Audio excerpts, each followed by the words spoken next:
Juste dans ce culte-là, puisque toute la semaine, les différents orateurs du matin, de l'après-midi, du soir, ont donné des paroles merveilleuses qui ont pu encourager les uns les autres. Et ce matin, je voudrais laisser une parole d'exhortation. Dieu veille et agit sur sa parole. Les dernières paroles que le pasteur Samuel vient de nous dire. Dieu veille et agit uniquement sur sa parole.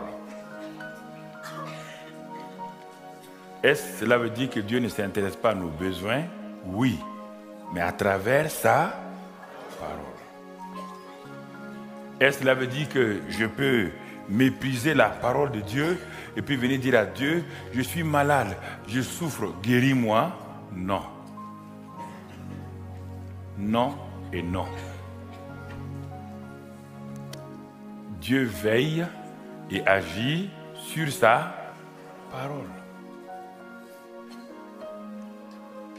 Ça, c'est important que nous comprenions, parce que souvent, nous pensons que Dieu aurait dû faire comme cela pour ma vie, Dieu aurait dû agir de telle manière, Dieu aurait dû me donner ça, parce qu'il voit ma souffrance. Il voit ma souffrance. Mais Christ a souffert plus que toi et moi. À la croix du Calvaire, il a donné son Fils. De quiconque croit en lui reçoit la vie éternelle. Alors, je dois tout faire pour faire ce que Dieu me dit de faire. Et pour cela, donc, quand nous regardons quelques passages pour nous permettre de terminer, donc de moins se faire ce culte ce matin, qui est ce Dieu-là? Nous avons dit que Dieu veille sur sa parole pour l'exécuter. Qui est ce Dieu? Dans 1 Samuel 15 et au verset 29, et ensuite dans Nombre 23, 19. 1 Samuel 15, 29, et après dans Nombre 23, 19. Dans ce passage de 1 Samuel 15, voilà ce qui est écrit, bien-aimés frères et sœurs. Il est écrit un passage où Samuel nous montre qui est ce Dieu. Qui est ce Dieu qui nous a parlé? 1 Samuel 15, donc verset 29. Et la parole de Dieu nous dit ceci. Celui qui est la force d'Israël ne ment point et ne se répand point, car il n'est pas un homme pour se repentir. Celui qui est la force d'Israël ne ment point et ne se répand point. Le Dieu qui dit « Je veille et j'agis sur ma parole », nous aborde son caractère, il nous révèle son caractère. Il dit « Je ne mens point et je ne me répands point ». Alors, si tu veux marcher avec Dieu, si tu veux que Dieu agisse dans ta vie, il faut d'abord accepter ce qu'il dit de lui-même. Il n'est pas un Dieu menteur. Il n'est pas un Dieu qui peut nous tromper. Et c'est la même chose qu'un prophète appelé Balaam dit dans Nombre 23 et au verset 19. Nombre 23, verset 19. Dans ce passage-là, qu'est-ce que Balaam nous dit? Nombre 23 et au verset 19. Balaam ayant essayé de maudire le peuple de Dieu, à la fin, il arrive à une conclusion. Et Balaam arrive à cette conclusion. Il dit ceci, voici. Donc, Nombre 23, verset 19, c'est ça, 23, verset 19.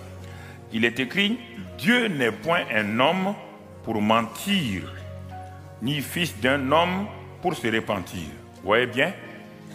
Balaam et David n'étaient pas de la même génération. Et pourtant, les deux ont dit la même chose textuellement. Cela veut dire que la parole de Dieu ne change pas de génération, elle ne se modernise pas. Le livre des Nombres, donc, est plusieurs années avant que David ne vienne. Mais quand David est né, il n'a jamais écouté ce que Balaam a dit. Mais David dit la même chose. Ce que Balaam a dit, il dit, lève-toi, Balak, tu m'as appelé à maudire ce pays-là. à maudire ce peuple-là. Mais Dieu m'a dit que ce que lui l'a béni, personne ne peut maudire. Donc, Dieu ne va pas mentir, il ne va pas se repentir. Ce qu'il a dit, ne le fera-t-il pas?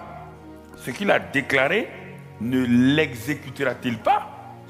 Voici comment nous devons nous comporter. Devant chaque situation personnelle, familiale, professionnelle et spirituelle, je dois d'abord chercher à savoir qu'est-ce que Dieu dit par rapport à ma situation. Et pour cela, je dois ouvrir la Bible. Et en ouvrant la Bible, je vais amener Dieu. Tout à l'heure, on va le voir. Je vais amener Dieu à vraiment écouter, être attentif à ce que je vais lui dire. Comme Dieu ne ment pas et qu'il ne se répand pas, alors, qu'est-ce que Dieu fait? Il dit qu'il veille, c'est-à-dire il garde, il protège sa parole. Il prête attention à sa parole. Veiller veut dire quoi? Il donne de la valeur à sa parole. Veiller veut dire quoi? Il s'intéresse à sa parole, uniquement à sa parole. Et pour l'exécuter, le Dieu qui veille, qui protège, qui donne de la valeur à sa parole, est le même Dieu qui exécute cette parole-là dans ma vie. Exécuter veut dire quoi? Réaliser. Exécuter veut dire quoi? Agir. Exécuter veut dire quoi? Accomplir et pratiquer. Le Dieu qui veille sur sa parole est le Dieu qui l'exécute. Celui qui veille est l'exécuteur de sa parole. Et en ce moment-là, regardons, il parle à un homme. Un homme, nous allons voir dans Jérémie 1, 12, et ensuite dans le psaume 33, verset 9. Jérémie 1, 12, et ensuite le psaume 33, verset 9. Qu'est-ce qui est dit dans Jérémie 1, verset 12? Nous le connaissons, mais on va le lire. Dieu dit là-bas à Jérémie, que vois-tu? Jérémie a dit, je vois un amandier. Donc Dieu dit, tu as bien vu, car moi, Dieu, je veille sur ma parole pour l'exécuter. Maintenant, on va voir, on va entrer dans la partie d'exécution. Donc, cela veut dire, frères et sœurs, qu'il n'y a aucune pensée en moi qui puisse me faire croire que Dieu peut mentir. Quelle que soit ma situation, quel que soit le problème que je vis, Dieu ne ment pas. Il faut que je sois intrinsèque sur ça. Dieu ne ment jamais. Il ne se répand pas aussi. Il ne ment pas. C'est son caractère, c'est sa nature. Il ne ment pas. Satan ment. Comprenez? Satan ment toujours. Même quand il semble dire la vérité, c'est un mensonge déguisé. Dieu ne ment pas, Satan ment. Si vous dites que Dieu a dit ça, il ment, c'est fini. Vous venez d'enlever quelque chose du caractère de Dieu. Et si vous l'enlevez, il n'est plus fidèle avec vous. Il ne va plus l'exécuter. Vous mieux abandonner et puis partir. Parce qu'il n'a plus rien à faire avec vous. Donc il dit ici, Jérémie, moi je veille. Non seulement, je veille sur ma parole pour la réaliser, pour l'exécuter, pour l'accomplir. Alors, si je dis une chose, même si ça te semble impossible, c'est impossible pour toi, homme, mais pas pour moi. Car moi, je veille sur ma parole pour l'exécuter. Ce sont ces passages dès ma conversion qui m'ont enraciné dans la parole. Parce que je me suis dit, si Dieu a un tel caractère, s'il ne ment pas, puisqu'il dit qu'il ne ment pas, donc pourquoi moi, un homme, je vais douter, même si je ne vois pas la chose, le problème vient de mon côté, pas du côté de Dieu. Et dans le psaume 33 que j'ai donné, et ensuite Ésaïe 43, verset 26, psaume 33, verset 9, et ensuite Ésaïe 43, 26, qu'est-ce qu'il est dit dans ce psaume 33, verset 9, que nous connaissons aussi? Car Dieu dit et la chose arrive. Vous entendez? Il dit, il ordonne et la chose existe, même si elle n'est pas là. Alors, ça a fermé ma confiance en Dieu. Ah bon? Même si la chose n'existe pas, il est capable de dire et la chose va venir à l'existence. Regardez son caractère. C'est sur ça que je me base. Je ne me base pas sur mes problèmes en disant Dieu, tu vois, pasteur, priez pour moi parce que Dieu doit comprendre mes souffrances. Dieu ne comprend pas les souffrances, Dieu comprend sa parole. Si c'est la souffrance là, Jésus a souffert plus que toi. Il aurait dû comprendre la souffrance de Jésus. Quand Jésus disait mon Dieu, pourquoi m'as-tu abandonné? Il aurait pu dire ah oui, c'est vrai, hein, je me répands. Je fais souffrir mon fils, je vais enlever la souffrance. Il ne l'a pas fait. Son fils est allé jusqu'au bout de la souffrance pour que toi et moi, nous puissions comprendre que Dieu est fidèle. C'est son caractère. Mettons l'accent sur le caractère de Dieu. C'est parce que nous doutons tellement sur le caractère de Dieu que nous n'arrivons pas à aller de l'avant. Donc, il dit ici, lui, en tout cas, il ordonne et la chose existe. Et dans Ésaïe 43, verset 26, toujours, c'est pour nous amener c'est pour nous aider à progresser. Ésaïe 46, et qu'est-ce qu'il dit dans 43, du moins verset 26, qu'est-ce qu'il dit dans ce passage-là? Voilà ce que Dieu dit à Ésaïe et que Ésaïe a proclamé, mon frère. Il est écrit là-bas, c'est moi, réveille ma mémoire, plaidons ensemble, parle toi-même pour te justifier. Réveille ma mémoire, ça veut dire quoi? Nous sommes en train d'aller vers nous maintenant. Premièrement, Dieu, voilà son caractère, il n'est pas menteur. Il est fidèle. Deuxièmement, ce qu'il dit arrive. Il ordonne et la chose existe. Et il se tourne vers les hommes, il dit Jérémie, je veille toujours sur ma parole pour l'exécuter. Et il a parlé. Maintenant, nous regardons ici, il dit, si tu crois cela, chaque fois que tu as un problème, réveille ma mémoire, rappelle-moi ce que je t'ai dit. Ne viens pas pleurer. Rappelle-moi, Père, tu as dit ça. Présente-moi ma parole. Rappelle-moi. C'est facile quand quelqu'un vous a promis 1 million de francs pour aller vers la personne, lui rappeler le million. Mais si quelqu'un ne vous a même pas promis de l'argent, c'est difficile d'aller vers lui pour demander 100 $. Vous n'avez aucune confiance. Vous partez vers lui avec l'espérance qu'en exposant votre problème, il va vous écouter. Et ce monsieur est libre de vous donner les 100 $ ou pas. Mais lorsque quelqu'un vous dit, demain, on va vous jeter en prison parce que vous devez une dette, vous devez payer. Il vous dit ce soir, demain matin à 6 h, venez prendre le million. Mais vous dormez, ça crée en vous une espérance. Et cette espérance va vous amener vers lui. Et quand vous arrivez, vous n'avez pas besoin de vous lui rappeler simplement. Votre présence va lui rappeler qu'il a fait une promesse. Mais vous ne pouvez pas vous dire que j'ai la foi lorsque quelqu'un ne vous a rien promis. Vous devez présenter à Dieu ce qu'il a dit, sa parole. Puisque la foi vient de la parole. Puisque Dieu veille sur sa parole. Vous venez avec la parole. Dieu lui veille sur sa parole. En ce moment-là, vous deux, vous serez d'accord. Et si vous n'avez rien, vous priez et vous attendez jusqu'à ce que Dieu vous donne une parole. Samuel nous a fait le témoignage l'autre jour de ce qui est arrivé à la maman. Et le papa Jean attendait. Il sait que Dieu guérit. Il a vu Dieu guérir des multitudes de gens.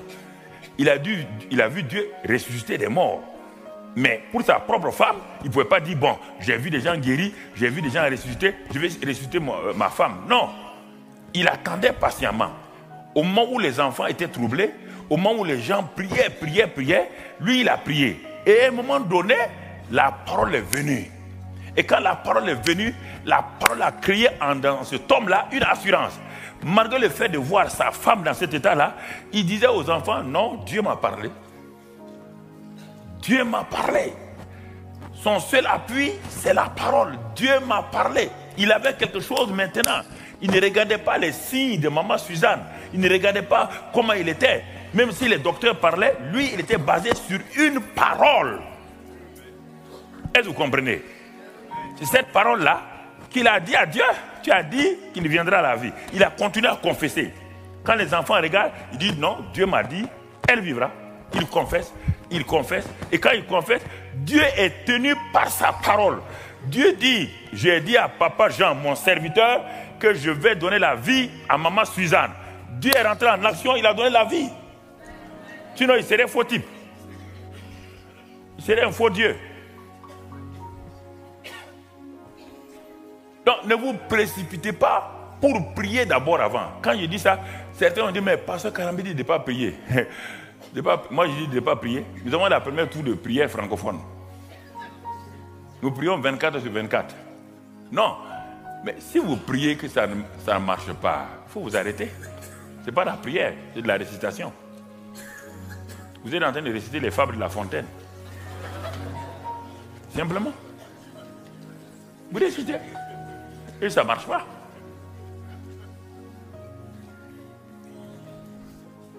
Non. La parole de Dieu. Rappelez-lui. Attendez. Continuez à le louer. Priez en langue. Priez en langue. Louez-le. Chantez des cantiques. Louez-le. Et à un moment donné, il va vous donner une assurance en vous, une parole pensée ou une parole audible ou quoi. Et il va vous parler. Et en ce moment-là, même si le monde vient contre vous, même si Satan venait avec 6 cornes pour dire à papa Jean, maman Suzanne ne va pas aller, il va rire au nez de Satan. Il va dire, hey, oh, oh, toi tu racontes des histoires. Moi, ma femme va revenir à la vie. Dieu me l'a dit, un point, un trait. C'est fini. C'est cette certitude-là. Quand je vous parle, c'est le même sujet que je vous ai parlé toute la semaine sur la foi, mais je l'ai pris sous un autre angle. En parlant, Dieu verse sa parole. C'est la même chose. Maintenant, je vous donne l'autre aspect. Parce que la parole de Dieu a 2 aspects tranchantes. Je vous ai donné l'autre aspect tranchant, mais s'il y a des gens qui sont des totos et n'ont pas compris, je change maintenant, je donne l'autre parole. Même les totos vont comprendre ce que j'ai dit. Quand le professeur dans la classe, il expose une leçon, déjà, les premiers de la classe ont compris. Mais il y a des gens qui n'ont pas compris. Il est obligé de passer. Si ça ne va pas, il passe par des bâtonnets.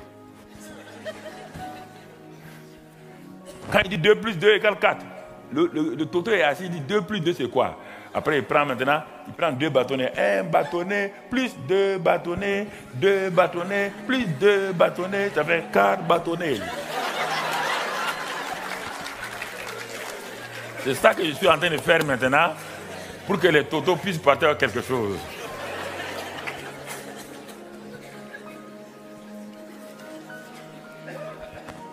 Chacun doit avoir quelque chose pour partir. Et Ésaïe 55, regardez Ésaïe 55. Ce sont des choses, quand vous lisez, parce que tant que, écoutez, comme je le disais aux jeunes gens hier, quand vous fermez la Bible, chaque fois, ça veut dire que vous dites à Dieu, ne me parle pas. Quand vous l'ouvrez, ça veut dire que vous dites à Dieu, je suis prêt pour que tu me parles. Alors, il y a combien de jours tu as fermé la bouche de Dieu? Il y a combien de temps tu n'as pas ouvert ta Bible? Tu as fermé la bouche de Dieu. Tu dis à Dieu de te parler. Tu vas venir mettre un sparadrap sur ma bouche, je peux parler?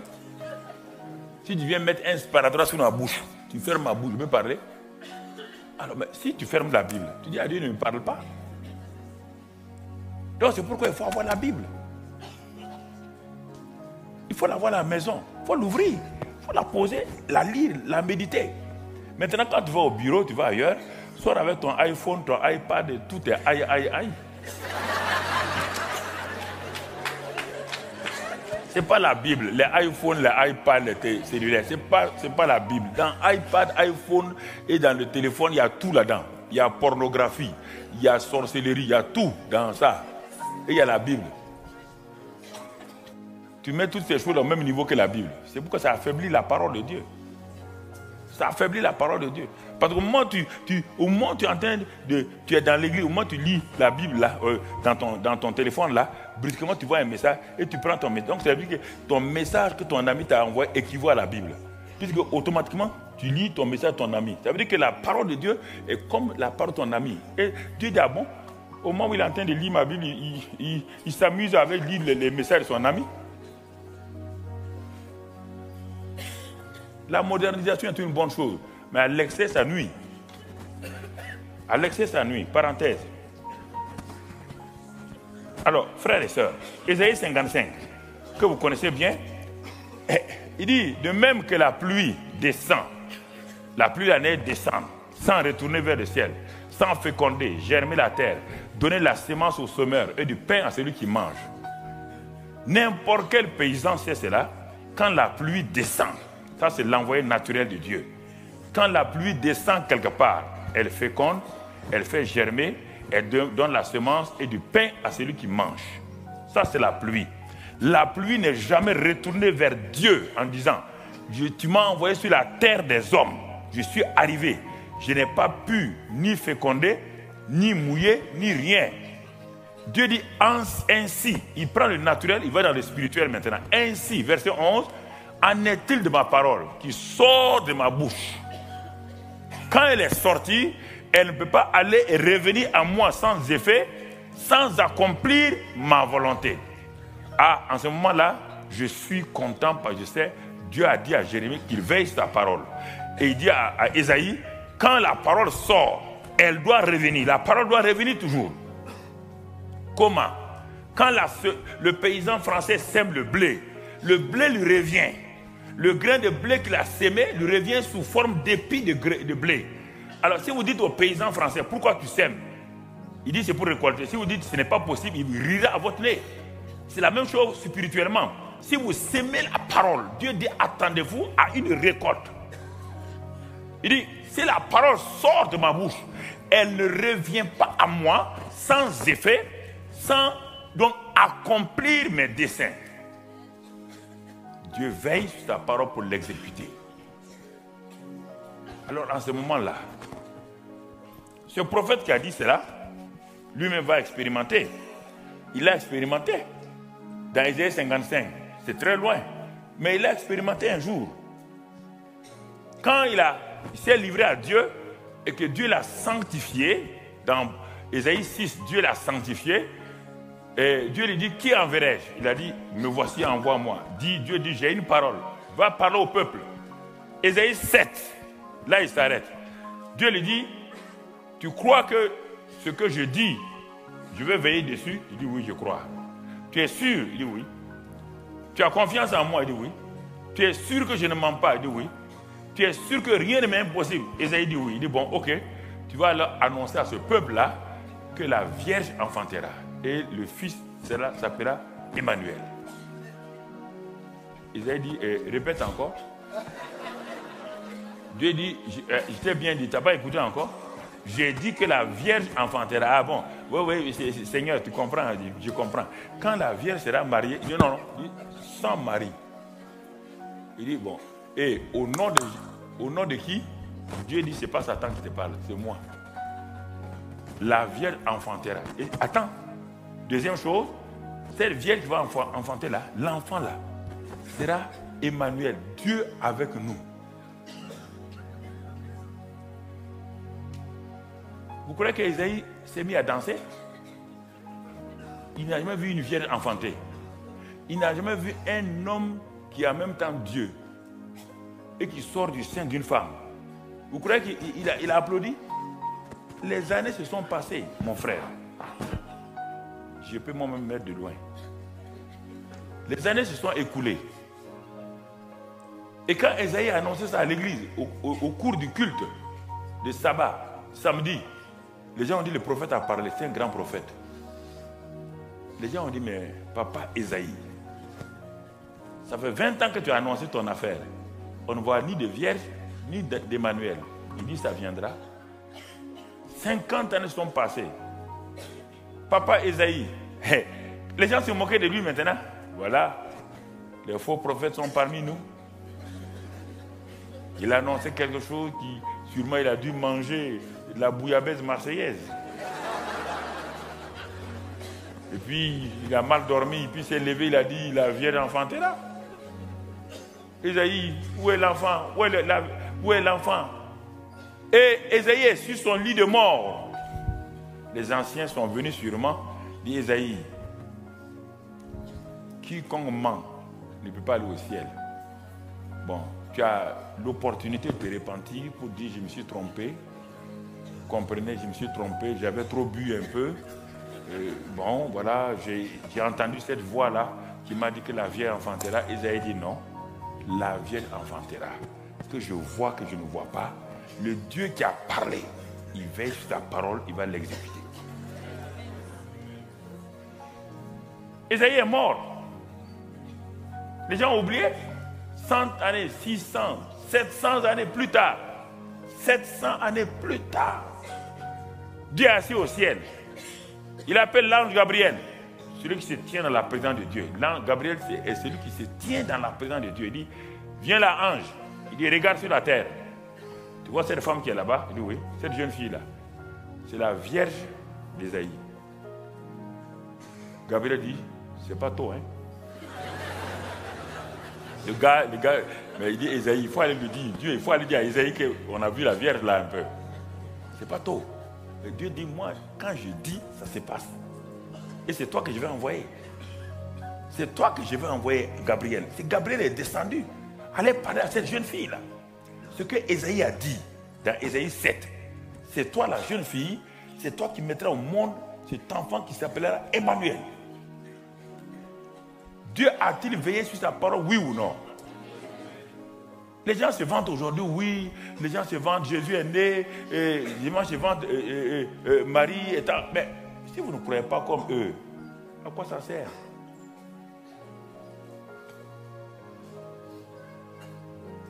Ce n'est pas une affaire de se battre sur les personnes, c'est une affaire de s'attacher à la parole de Dieu. Le deuxième cas qu'on a vu, puisque Dieu dit, je veille sur ma parole pour l'exécuter. Mais on a vu dans Ésaïe, Dieu dit, réveille ma mémoire sur une promesse que je t'ai faite, une parole que j'ai donnée. Ça, c'est pour la plupart d'entre nous. Dieu ne nous parle pas parfois directement, mais sur la base de la parole écrite, ou bien de la parole parlée, ou de la prophétie. Dieu me dit, je t'ai fait une prophétie il y a 10 ans, 15 ans. J'ai parlé à quelqu'un et il t'a parlé. Il y a longtemps, tu attends cette prophétie, sa réalisation. Il y a longtemps, tu te poses la question si la vision que tu avais vue était réelle. Et tu te poses des questions. Tu commences à douter. Dieu nous dit d'aller dans le livre de Chroniques. 2 Chroniques 20. Il y a un exemple là-bas. 2 Chroniques 20. Vous connaissez l'histoire. C'est l'histoire d'un homme, un grand roi qui s'appelle Josaphat. Un jour, cet homme-là,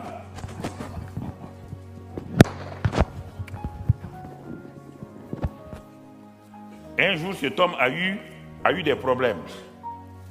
2 Chroniques 20. Et quel est ce problème-là? On vient lui annoncer un bon roi, un roi qui obéit à Dieu.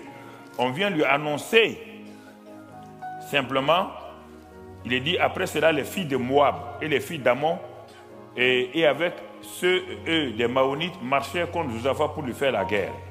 On vint en informer Josaphat en disant, une multitude nombreuse s'avance contre toi depuis l'autre côté de la mer, depuis la Syrie, et ils sont à Samson Tamar qui est à Engedi. Verset 3, dans sa frayeur, Josaphat se disposa à chercher l'Éternel et il publia un jeûne pour tout Juda. Voici une situation qui est là. Un homme qui obéit à Dieu, un homme fidèle, brusquement des épreuves se préparent pour venir contre lui. On vient dire à Josaphat, malgré ta fidélité à Dieu, les épreuves ne te feront pas... Donc, il dit, il y a une multitude d'hommes et de femmes. On ne sait pas pourquoi. Ils se sont levés pour venir te faire la guerre. Ce n'est pas Josaphat qui est allé faire la guerre. Non, ce sont ces peuplades-là qui ont décidé de venir faire la guerre à Josaphat. La Bible dit que Satan rôde autour de nous, cherchant qui dévorer. On n'a pas besoin d'inviter Satan. Il s'invite lui-même. Mais le problème n'est pas que Satan vienne. Le problème est de savoir sur qui tu t'appuies quand Satan vient. Tu t'appuies sur quoi? Quand Satan apparaît, quand Satan et tous ces esprits viennent contre toi, quand il suscite des hommes contre toi, quand il lève des épreuves contre toi, sur qui t'appuies-tu? La question est simple là. Ce n'est pas d'abord la prière. Et il a invité les gens pour jeûner. Tout le monde est venu, même les enfants. Il a mis tout le monde au jeûne. Mais regardez ce que Josaphat va faire. Il va prendre ce que Dieu a dit à Isaïe plus tard. Réveille ma mémoire. C'est-à-dire, rappelle-moi, avant de prier, il faut que tu me rappelles, que tu me dises ce que j'ai déjà dit avant. Le fait que vous soyez rassemblés, que vous avez jeûné, c'est bien. Mais maintenant, la réalité est là devant vous. Les armées ennemies sont là. Et vous êtes faibles par rapport à eux. Josaphat va le dire, nous sommes faibles. Mais nos yeux sont sur toi. Mais Josaphat, tout ça c'est bien. Mais sur quoi vas-tu t'appuyer pour passer, pour vaincre ses ennemis? C'est ça tout le problème. Les gens sont là, ils sont tout le peuple est là, de Juda est là, les enfants, tout le monde. Mais on va jeûner, mais sur la base de quoi? Tout de suite, le roi Josaphat revient à quoi? À ce que Dieu avait dit à Salomon, quand Salomon avait prié dans 2 Chroniques 6, 13, 6, et ensuite après, dans 2 Chroniques 6, 28 à 30, et ensuite Dieu a répondu dans 2 Chroniques 7, versets 13 à 15. On ne va pas les lire. Quand Salomon a fait son temple, il a prié, il a crié à Dieu. Il dit, quand la peste viendra, quand la rouille, quand les ennemis viendront, quand on va prier dans cette maison, ou on va se tourner vers cette maison simplement, même quand ton peuple sera déporté loin, quand ils vont se tourner vers cette maison bâtie à Jérusalem là, ils vont crier à toi, écoute-les. Et Dieu dit dans 2 Chroniques 7, il dit oui, Salomon, Dieu va donner sa parole. Le Dieu qui ne ment pas va dire dans 2 Chroniques 7, versets 13 à 15, il va répondre à Salomon en disant oui, Salomon. Quand le peuple, la peste, quand la rouille, quand les maladies vont venir contre le peuple et que les ennemis vont l'assiéger, il dit, je te promets, il dit, ouais bien, quand j'enverrai tout cela, verset 14, qu'est-ce qui se passe? Si mon peuple sur qui est invoqué mon nom s'humilie, prie et cherche ma face, et se détourne ses mauvaises voies, je l'exaucerai des cieux, je lui pardonnerai son pays, je guérirai son pays. Verset 15. Mes yeux seront ouverts désormais et mes oreilles seront attentives à la prière faite en ce lieu. Bon, on n'a pas le temps. Les autres passages, il dit, quand ils vont se tourner vers cette maison, ils vont crier, simplement. Donc, qu'est-ce que Josaphat a fait? Si on lit à partir du verset, nous sommes dans 2 Chroniques 20, si nous lisons, nous allons voir ce que Josaphat, il a fait textuellement ce que Dieu a promis à Salomon. Réveille ma mémoire, puisque Dieu veille sur ta parole. Et voilà ce qu'il a fait. Il a dit simplement au verset 7, n'est-ce pas toi, ô notre Dieu, qui a chassé les habitants de ce pays devant ton peuple d'Israël, etc. Bon, on va sauter. Ils l'ont habité. Verset 9. S'il nous survient, tu as dit, s'il nous survient quelque calamité, l'épée, le jugement, la peste ou la famine, nous nous présenterons devant cette maison et devant toi, car ton nom est dans cette maison. Nous crierons à toi du sein de notre détresse, et tu exauceras et tu sauveras. Il rappelle à Dieu ce que Dieu a dit à Salomon. Nous nous présenterons devant cette maison. Nous parlerons et tu vas nous exaucer. Voici la base biblique sur laquelle Josaphat aura la victoire. Ils n'ont pas crié, levez les mains, Seigneur, tu vois, tu n'es pas fidèle, comme les gens qui ont suivi Moïse. Et il n'a pas de parole. Quand Moïse disait une parole, non, non, non. Pour eux, ils sont faits pour mourir au désert. Tout ce qu'ils savaient, eux et leurs enfants vont mourir au désert. Mais eux, ils sont morts, les enfants ne sont pas morts au désert. Papa, les enfants n'ont jamais dit qu'ils vont mourir au désert. Quand les papas parlaient, les mamans parlaient, les enfants ont dit, taisez-vous. Pas parler. Pas parler comme les papas là. Hein. C'est cette génération d'enfants là qui sont rentrés avec Josué et Caleb à Canaan. Mais Josaphat rappelle ça à Dieu.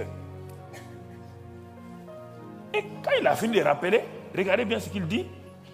Il dit simplement, au verset 12, « Oh notre Dieu, n'exerceras-tu pas les jugements sur eux, car nous sommes sans force devant cette multitude nombreuse qui s'avance contre nous, et nous ne savons que faire, mais nos yeux sont sur toi. » Quand vous faites la prière basée sur la parole de Dieu, au cas ce n'est pas une parole directe, c'est une parole où vous réveillez la mémoire de Dieu. Vous devez faire l'attitude que vous devez avoir quand vous avez fini. Mes yeux sur toi, mes yeux sur toi, mes yeux sont tournés vers toi. Le chef et le consommateur de la foi. Et qu'est-ce qu'ils ont fait? Tout Judas se tenait debout devant l'Éternel. Avec leurs petits-enfants, leurs femmes et leurs fils. Ils se tenaient là, ils attendaient, s'attendre à Dieu. Quand vous avez donné à Dieu sa parole, vous devez vous attendre à lui. Ne vous laissez pas bousculer par les pensées que Satan va vous donner pour que vous perdez l'équilibre, vous perdez donc. Et souvent, vous vous laissez avoir par les gens. Oh ma soeur, ça va bien? Vous savez, quand quelqu'un est malade à l'hôpital, ne laissez pas n'importe qui venir vous rendre visite. Ils vont venir, dès qu'ils rentrent dans la salle de malade, ils disent, qu'est-ce que votre enfant avait? Ah, mais il a une typhoïde. Ah, mais mon neveu est mort de ça il y a 2 semaines. Non, évitez ces gens-là. Non. Quand Jésus partait quelque part, ce Jairus là, il a mis au dehors tous les pleureurs. Il y a des pleureurs professionnels qui s'en vont dans les lieux de funérailles, les yeux secs. Mais à quelques mètres, tout juste avant, pour rentrer, ils commencent à crier, ils provoquent des larmes. Et quand ils ont fini, ils sont sortis, ils sont en train de rire encore de l'eau. Ça, c'est des pleureurs professionnels. Faites attention. Ne laissez pas les gens venir voir. Et surtout quand les gens sont dans le coma, le problème, c'est que Dieu m'a appris cela. Des gens étaient dans le coma, on a parlé devant eux, ils sont morts à cause de ça. Je ne savais pas que certains comateux entendaient. Jusqu'au jour où nous sommes allés prier pour une petite fille de 12 ans, et la petite fille était dans le coma, donc les docteurs l'avaient vraiment renvoyée à la maison. Ils ont dit aux parents, bon, on ne peut plus rien. Et les parents qui étaient des musulmans nous ont appelés. Je suis allé avec un des chrétiens, et nous sommes mis à genoux. On a prié en langue. On ne sait pas comment prier puisque l'enfant est dans le coma. Et le Saint-Esprit me dit, tiens sa main et parle-lui. Il dit, mais Seigneur, elle est dans le coma depuis l'hôpital. Là, ils ont dit, c'est fini. Dieu dit, mais tiens sa main. J'ai dit à l'autre chrétien, lui, tiens l'autre main. Et Dieu dit, parle-lui. Mais je me dis, mais ça n'a pas de sens. Et Dieu dit, parle-lui. Et je lui ai dit, petite fille, si tu m'entends, serre ma main. Et j'ai attendu. Mais ça ne venait pas. Je me suis dit, peut-être je me suis trompé. Mais à un moment donné, j'ai vu des mouvements venir tout doucement. Tout doucement. Je me suis dit, peut-être c'est ma pensée. J'ai dit une seconde fois, si tu m'entends, serre ma main. Et encore, les yeux ne sont pas ouverts, rien. C'est-à-dire quand on l'a touché, il n'y a rien. Mais c'est là que j'ai su que beaucoup de gens sont morts parce que leurs parents causaient devant eux, les visiteurs causaient que telle maladie a tué telle personne. Telle maladie a tué telle personne. Ça veut dire que la même maladie va tuer votre malade. Et quand j'ai su ça, j'ai dit aux chrétiens là, maintenant, il dit, petite fille, écoute-nous, puisque tu nous entends. Maintenant, nous allons crier au nom de Jésus-Christ. Et quand nous avons fait cela, nous sommes partis. L'enfant n'était pas réveillé. Mais 2 jours après, nous sommes venus dans la famille pour voir. Vous savez, nous sommes arrivés, dès qu'on est rentré dans les cours africains là, c'est la petite fille là qui faisait la cuisine. Elle était assise, elle faisait la cuisine. Et c'est depuis ces jours-là, que quand quelqu'un est dans le coma, je fais attention à mes paroles. Je fais attention à mes paroles.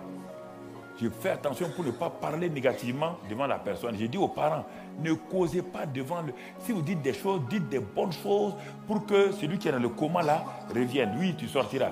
C'est ça que j'ai fait à ma fille quand elle était morte. Je parlais à son oreille aux États-Unis. Je parlais à son oreille. Les Américains me regardaient comme un cinglé. Je parlais. Pendant combien de jours? 15 jours de lutte. Je parlais. Daniela, tu viens à la vie. Ton esprit revient à la vie. Tu reviens à la vie. Donc, vous comprenez? Attendez-vous à Dieu. Et voyez, ils ont fini de parler. Quand ils ont fini de prier, ils n'ont plus parlé. Il faut s'attendre. Apprendre à s'attendre à Dieu est une chose, est un secret très très important pour beaucoup de chrétiens. Ils ne savent pas le faire. Ils savent prier, ils ne savent pas s'attendre à Dieu. On s'attend à Dieu dans le silence, mais pas un silence béat, pas un silence où on fait le vide dans la mémoire. Si tu fais ça, Satan va t'avoir. Un silence respectueux. Et si tu veux, tu peux prier en langue tout doucement. Tu t'attends à Dieu. Et en s'attendant à Dieu, regardez la réaction, le verset qui suit, on dit verset 14. Alors quoi? Lorsque Judas se tenait debout, après avoir parlé, après avoir révélé la mémoire de Dieu, tout Judas qui se tenait debout, alors l'Esprit de l'Éternel saisit au milieu de l'assemblée Jacques Agiel. C'est en ce moment que l'Esprit de Dieu est là, se manifeste. L'Esprit de Dieu veut une issue pour se manifester. Mais parfois, vos pensées l'ont bloqué. Vos pensées sont sur la mort. Vos pensées sont sur l'échec. L'Esprit de Dieu cherche comme de l'eau qui passe. Quand l'eau coule quelque part, l'eau veut passer. Il cherche un moyen pour passer. Elle cherche un moyen pour passer. Si vous ne lui permettez pas, tôt ou tard, l'eau va renverser votre mur pour passer. En ce moment, c'est un dégât. Alors, c'est la même chose avec l'Esprit. Vous avez prié sur la base de la parole de Dieu. Vous avez prié. Attendez-vous à Dieu. Attendez-le. Il dit qu'il viendra. Mais comme nous sommes des hommes, on est très pressés. La chair est pressée. La chair veut aller vite. Et parfois, nous manquons les résultats. Et quand ils ont attendu, l'Esprit est venu. Celui qui s'attend à l'Éternel. L'Éternel, quand on s'attend à lui, il vient. Ça, c'est quelque chose qu'il faut que nous apprenions. Nous pensons que Dieu, quand on dit 1, 2, 3, Dieu doit agir. Non. Il y a des moments où on doit s'attendre. Il y a des moments quand c'est une affaire de vie, Dieu peut intervenir d'un seul coup. Mais il y a des moments où nous devons nous attendre à Dieu, rester là tranquillement. Dans l'esprit d'adoration, dans l'esprit de louange. Et l'Esprit est venu. Et l'Esprit va leur dire maintenant les tactiques pour s'en sortir. Qu'est-ce que l'Esprit leur dit? Il dit soyez attentifs. Tout Juda et Jérusalem, habitants de Jérusalem, et toi Josaphat, ainsi vous parle l'Éternel. Ne craignez point et ne vous effrayez point devant cette multitude nombreuse. Quand Dieu vient, la première chose qu'il fait d'abord, c'est le repos dans votre âme. Sans le repos, vous ne pouvez pas avancer. C'est le repos. Il vous donne toujours le repos. Il enlève la peur.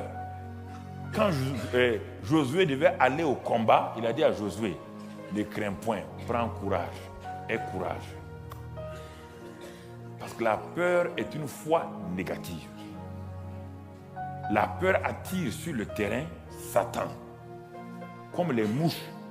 Et du moins, la peur est comme la viande pourrie qui attire les mouches. Vous ne savez pas où il y a des mouches. Vous ne savez pas qu'il y a des mouches autour de vous. Jusqu'au moment où la viande pourrie vient, quelque chose de pourri vient, tout de suite vous les voyez apparaître.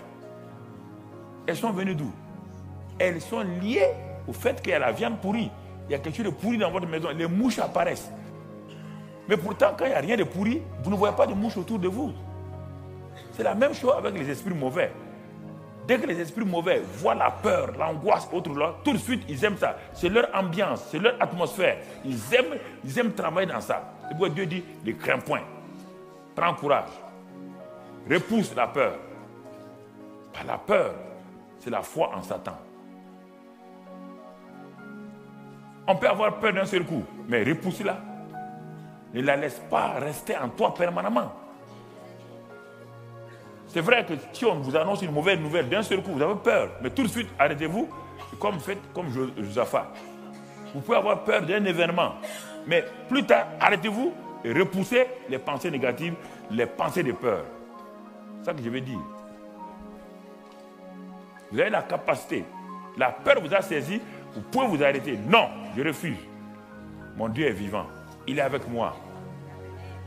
Je ne craindrai pas. Je refuse, Satan, de me soumettre. Je me soumets à la parole de Dieu. Instant, il faut parler des paroles reposant sur la parole de Dieu. N'essayez pas de plaider, de pleurer, de dire à Dieu des choses. Non, revenez à la parole. Dites la parole. Et quand ils ont fait cela, et il dit ne craignez point, demain, descendez contre eux, ils vont monter par la colline. Vous voyez bien comment le Saint-Esprit agit. Il dit, vous n'aurez point à combattre en cette affaire, présentez-vous et tenez-vous là. Parfois, nous engageons des combats trop vite par la chair et nous échouons. Un gars comme Josaphat me va dire, mais, oh prophète, quelque chose ne va pas dans ta prophétie. Tu dis d'aller nous tenir là devant des ennemis qui sont armés plus que nous. D'aller nous tenir là et de regarder simplement. Il dit, mais oui, Dieu dit, lui, ses combats sont comme ça. Si c'est lui qui doit avoir la gloire, vous assistez, comment Dieu va recevoir la gloire. Mais si c'est vous qui voulez avoir la gloire, allez-y. Vous allez vous battre. Vous allez vous battre. Votre combat est un combat de la foi, simplement. C'est-à-dire, garder l'assurance, la confiance en Dieu. C'est ça le combat que nous faisons. Repousser la peur. Nous appuyer sur la parole. Attendre Dieu. C'est ça le combat de la foi. Parce que Satan veut retirer la foi. Il veut amener la peur. Satan veut nous dire que ça n'ira pas. Satan veut nous dire que non, cette affaire va terminer par la mort. Donc, le combat de la foi, ce n'est pas le combat contre les démons. Non, non, non, non. C'est le combat pour rester dans la foi de Dieu, dans la parole de Dieu, et repousser la peur et dire que Dieu a raison. Le dernier mot lui revient. C'est ça. Parce que Satan assaille vos pensées quand rien ne va. Tout semble, on dirait qu'il y a du feu autour de vous. Il assaille vos pensées. Il va vous dire ça n'ira pas. Vous n'en sortirez pas. Vous serez vaincu. Ici, vous serez humilié. Vous serez détruit. Vous serez vaincu. Et quand ils ont fait cela, il dit demain, descendez contre eux. Vous n'aurez point à combattre en cette affaire. Présentez-vous, tenez-vous là et vous verrez la délivrance que l'Éternel vous accordera. Juda et Jérusalem, ne craignez point et ne vous effrayez point. Demain, sortez en leur rencontre et l'Éternel sera avec vous. Malgré le fait qu'ils n'ont rien vu encore, ils n'ont pas vu de résultat. Regardez l'attitude de Josaphat. Le verset qui suit. Josaphat s'inclinant, ça c'est très important. Il s'inclinant, c'est-à-dire qu'il va adorer Dieu. Il va adorer Dieu avant le résultat. Avant le résultat. La parole de Dieu a été donnée. Ils ont prié selon la parole. Ils ont attendu. La parole prophétique est sortie. Quand la parole prophétique sort, ce n'est pas automatique. La parole prophétique demande des attitudes. Beaucoup de gens ont reçu des prophéties, ça ne se passe pas parce qu'ils ont cru que les prophéties vont tomber sur eux comme des pommes mûres. Non. Quelle est votre attitude? Ah, on m'a fait une prophétie, ça ne se passe pas. Oui, une prophétie vient d'être faite. Mais qu'est-ce que l'attitude, c'est quoi? Il s'inclina le vieillard contre terre et tous Juda et les habitants de Jérusalem tombèrent devant l'Éternel pour se prosterner en sa présence. Proskuneo, l'adoration. Se prosterner. C'est ça, adorer. Proskuneo. Lever les mains, c'est bénir Dieu. Lisez la Bible. Chanter, louer. Mais adorer, c'est tout. Proskuneo. Bon, comme on est assez moderne, on vient avec des cravates, on ne veut plus faire ça.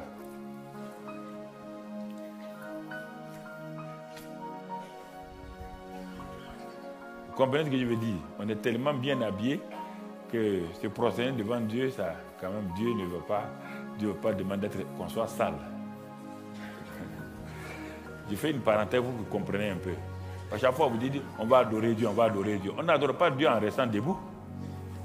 Montre-moi dans la Bible, dans quelle partie de la Bible on a adoré Dieu debout. Montre-moi, je te défie. Moi, je ne suis plus pasteur. Montre-moi dans la Bible où on a adoré Dieu debout. Non, non. Lis la Bible, prends la Bible et lis. Adoration, c'est proskuneo. se prosternent devant lui. J'ai jeté devant lui. C'est ça.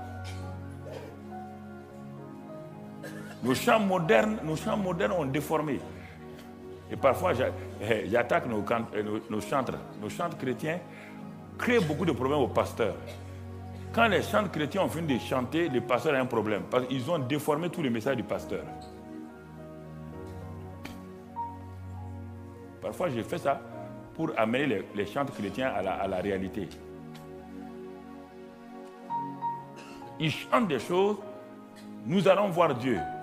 Dieu va faire telle chose, telle chose. Dieu a déjà fini. Avec Dieu, c'est l'œuvre achevée. Dieu a fait. Dieu ne fera pas. Prenez les chants américains, vous les traduisez. Dieu ne fera pas, il a déjà fait. Dieu a tout accompli. On dit de prendre possession. Il va faire quand? Dites-moi, Dieu va faire quand? Il va faire quand? Dieu vous a donné une assurance qu'il fera? Quel jour? Dieu a déjà? Prenez possession. Je parle tous les chantres, hein? C'est partout. Partout où je vais, je mets mal à l'aise les chantres. Changez vos chants. Chantez-nous des chants qui sont bien là. Qui glorifient Dieu.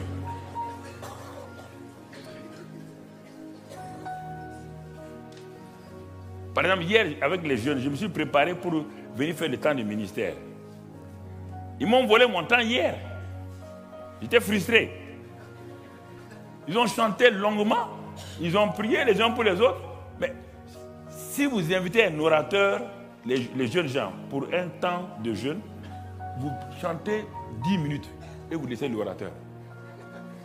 C'est que Dieu va le dire, il va faire. Il y a un temps de ministère. Quand après la prédication, il y a un temps de ministère. Il disait la Bible, il y a un temps de ministère toujours après la prédication. Parce que prêcher, ça ne fait rien. Ça devient comme les Espagnols. Au temps de Franco, il disait une guardia civile, un santo, une guardia civile, un santo, pour aller au ciel. Pour aller au ciel, il faut un garde civil, un saint. Un garde civil, un saint. Le temps du ministère est important. Le temps du ministère est important. Quand le temps du ministère vient, les chants se mettent en place. Et l'orateur conduit ce temps d'adoration et de louange. Parce qu'il est sous l'onction. Et maintenant, il demande des chants qui correspondent à chose. Parce que les chants ne peuvent pas provoquer eux-mêmes. Ils ont l'onction. Ils ne peuvent pas provoquer. Ils préparent le cœur des gens, l'atmosphère de la présence. Et l'orateur qui porte l'onction sur lui, c'est lui qui rentre dans ça. Et maintenant, il va. Et Dieu lui donne des paroles. Et c'est en ce moment-là, vous allez voir. On était déjà à 22 h, je ne pouvais plus continuer. Ça, c'est important. Regardez. Regardez. Et qu'est-ce qu'ils vont faire? Quand ils ont eu toutes ces paroles-là, la seule chose, Joseph a dit, nous devons adorer Dieu. Il n'y a plus rien à faire. Les gens ont dit, mais, roi, mais on va adorer Dieu. Mais il dit, oui, on n'a pas commencé. Il dit, mais adorons Dieu seulement. Adorons Dieu. Vraiment, ils ont adoré Dieu. Prosterné, ça veut dire qu'ils l'ont reconnu comme l'auteur de tout. Comprenez très bien. Ils ont d'abord adoré Dieu, prosterné, adoré Dieu. Maintenant, regardez, qu'est-ce que Josaphat va avoir? Le prophète a parlé, la parole prophétique est sortie. Josaphat aussi est oint. Parce qu'il y avait 3 oints dans l'Ancien Testament. Les prophètes, les rois et les sacrificateurs. Josaphat aussi a une onction. Le prophète a une onction de parole. Josaphat, le roi, maintenant, va conduire son peuple. Premièrement par l'adoration. Deuxième chose, quand il a fini d'adorer, il a dit, levez-vous. Levez-vous. Et quand ils ont fini, les Lévites et dans les filles de Kéatites se levèrent pour célébrer d'une voix forte et haute le Dieu d'Israël. Et qu'est-ce que Dieu dit ici? Il dit, écoutez-moi, tout Juda, habitants, confiez-vous en l'Éternel, votre Dieu, et vous serez affermis. Verset 21. Puis d'accord avec le peuple, il nomma des chantres qui revêtus d'ornements sacrés et marchant devant l'Éternel, célébraient, louaient, et il disait, louez l'Éternel car sa miséricorde durera toujours. Regardez maintenant, l'adoration c'est proskuneo. La louange maintenant c'est quoi? Il a dit, Dieu habite dans la louange de son peuple. La louange va provoquer l'intervention de Dieu maintenant. Qu'est-ce qu'il a fait? Premièrement, ils se sont tenus devant Dieu. Ils sont tenus devant Dieu. Ils ont dit, Seigneur, nous te rappelons ta parole. Nous avons des problèmes. Nous avons un problème familial. Le mari et la femme se tiennent là. Seigneur, nous avons un problème familial. On ne sait pas qu'est-ce qu'on doit faire. Bon, cherchons. La femme dit, cherchons, chérie, cherchons un passage. Cherche un passage. Elle dit, bon, tiens, on va se baser sur ça. Dieu a promis ça, dans la parole. On va se baser sur ça. Il commence à prier Dieu, en rappelant à Dieu ce qu'il a dit. Mais après ça, ils s'attendent à Dieu. Vous comprenez le mécanisme? Ils s'attendent à Dieu. Après la prière, ils s'attendent à Dieu. Dieu a parlé. Une parole prophétique vient. Une parole inspirée vient. Une parole de connaissance vient. Une parole de sagesse vient. Ou une vision vient. Après, c'est là, mon frère, quand ça vient, qu'est-ce qu'ils font maintenant? Dès que cela vient, ils ont l'assurance dans leur cœur, ils commencent à adorer Dieu. Jésus-Christ, je t'adore, je te donne ma vie. Ils adorent, ils adorent.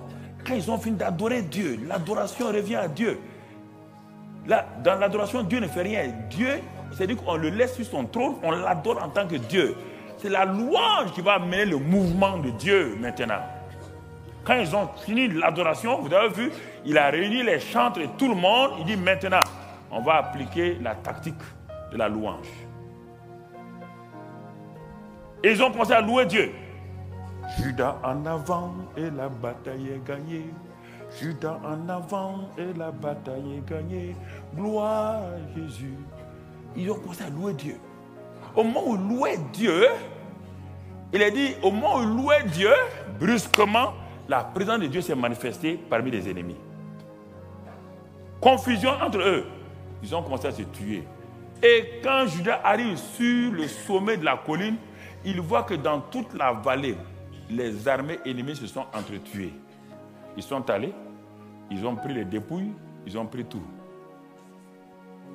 Donc, Dieu veille sur sa parole. Donc, je résume par là et on s'arrête. Mon frère. Tu dois savoir, si Dieu a parlé, remémore Dieu, rappelle-lui cela. C'est pourquoi Jésus a rappelé, il a dit à Marthe, je t'avais dit il y a 4 jours, j'ai envoyé, quand tu as envoyé des gens me dire que ton frère Lazare est malade, j'ai donné une parole. Tu n'as pas écouté. Ne t'ai-je pas dit que si tu crois, tu verras la gloire de Dieu? Quand je suis venu, j'ai dit, je suis la résurrection. Tu as dit oui, le jour de la résurrection. Je t'ai dit, il n'y a pas de jour de résurrection.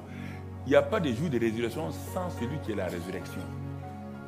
Sans celui qui est la résurrection, il n'y a pas de jour de résurrection. Je suis la résurrection, je suis la vie. Il n'y a pas de vie, c'est moi la vie. C'est moi le chemin, c'est moi la résurrection. Marthe, pourquoi tu inventes des histoires comme ça le jour de quel jour de la résurrection? S'il n'y a pas la résurrection, il n'y a pas de jour de la résurrection. C'est moi la résurrection. Et quand je suis devant la mort, la résurrection, rapidement, domine la mort. Sans problème. La résurrection veut dire quoi? Capacité de ramener quelqu'un qui est mort à la vie. Regarde, viens, allons-y. Roule la pierre. Ils ont dit non, il sent.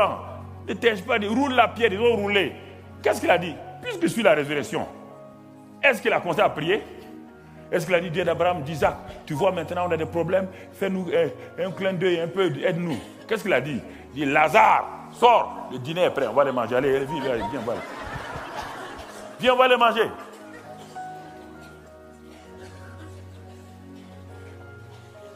Il faut comprendre la parole de Dieu. Ils ont prié sur la base de la parole. Le Saint-Esprit a donné une parole, maintenant, d'actualité. La parole écrite, ils ont prié. La parole d'actualité est sortie de la bouche du prophète, comme vous le faites ici. la parole de prophétie sort, ça c'est la parole d'actualité. Maintenant, quand c'est sorti, ils ont adoré. Et quand ils ont adoré, l'homme de Dieu dit, bon, on va aller maintenant sur le combat. En louant simplement Dieu, ils sont allés. La victoire, comme le prophète a dit, vous verrez Dieu agir, vous n'avez rien à faire dans ce combat. Est-ce qu'ils ont eu quelque chose à faire? Ils sont allés, mais comme tu ne lis pas la Bible, tu ne sais pas. C'est ton problème. Si je te dis n'importe quoi, si je te dis psaume 20, verset 52, tu vas dire Amen. Alors que dans le psaume 20, il n'y a pas de verset 52. Non, les chrétiens ne lisent pas la Bible, on leur dit n'importe quoi. Psaume 20, oui, c'est ça. Vous savez, frère, nous savons que l'évangile de Jean dit, on va lire aujourd'hui Jean 45, verset 22. Et puis il ouvre sa Bible. Il n'y a pas de Jean 45, verset 22. Ça veut dire que tu ne connais pas la Bible.